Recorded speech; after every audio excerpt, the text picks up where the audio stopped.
Oui, c'est assez curieux, au lieu d'un temps de correction ou même de probation, c'est comme si le fils prodigue entrait tout de suite comme une récompense dans la gloire du ciel. Alors on le revêt du plus beau vêtement, il est participant du festin eschatologique, on fait tuer le veau gras, et puis c'est la fête qui commence.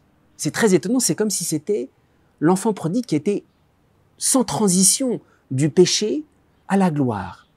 Et c'est important parce que la miséricorde chrétienne, la miséricorde du Père, va beaucoup plus loin que le pardon des péchés. Une miséricorde humaine, ah, cet homme peut-être, il revient, peut-être faut lui pardonner, pardonnons-lui, puis on verra après. La miséricorde du Père, c'est pas seulement le pardon des péchés, c'est le don de la gloire sans proportion avec nos péchés. Et c'est ça qui est choquant dans cette parabole, c'est que tout de suite, alors qu'il revient comme un pécheur, de façon très intéressée parce qu'il a faim, il entre dans le ciel. D'une certaine manière, ça pourrait sembler trop facile. Puisqu'on arrive avec nos péchés, hop, on est introduit dans la gloire. Ça pourrait sembler trop facile. Et d'une certaine manière, oui, à la fois c'est très facile et c'est très difficile. C'est très facile parce que la miséricorde, c'est se laisser revêtir par la grâce du Père, alors même qu'on est pécheur. Mais en même temps, c'est ça qui est difficile. Parce que pour se laisser revêtir d'une gloire complètement disproportionnée, il faut entrer dans une pauvreté intérieure. La pauvreté du mendiant qui sait qu'il est complètement dépassé. Et c'est dans cette pauvreté que le fils aîné n'arrive pas à entrer. Il faudrait quand même qu'il y ait une certaine proportion entre ce que j'ai fait et le don de Dieu. Cette parabole nous dit, il n'y a aucune proportion. La gloire que Dieu veut nous donner dépasse complètement notre misère. Il suffit de lui apporter.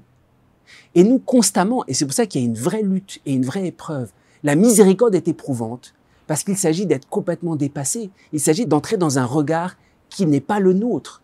Si jamais le fils prodigue était resté à son propre regard, qu'est-ce qu'il mérite? Bon, à la limite d'être accueilli comme un ouvrier. Il s'agit, et c'est ça la vraie épreuve, et qui est si difficile, de laisser tomber notre regard sur notre passé. Et souvent, nous sommes beaucoup plus durs nous-mêmes que les autres. Alors là, le fils aîné est dur, mais l'enfant prodigue était très dur vis-à-vis de lui-même. Maintenant, je ne peux être plus qu'un serviteur, je peux même plus être un fils. Alors il ne faut pas se tromper de combat. Le combat de la pénitence chrétienne, c'est vrai, il faut porter notre misère, il faut porter nos péchés, il faut sortir de là où on est allé avec les porcs, etc. Mais le vrai combat, c'est de déposer, et c'est le combat contre l'orgueil, de déposer notre regard si terrible sur notre passé, sur peut-être ce que nous avons fait, pour accueillir un regard que nous ne mesurons pas et que nous ne pouvons que accepter, accueillir comme des pauvres.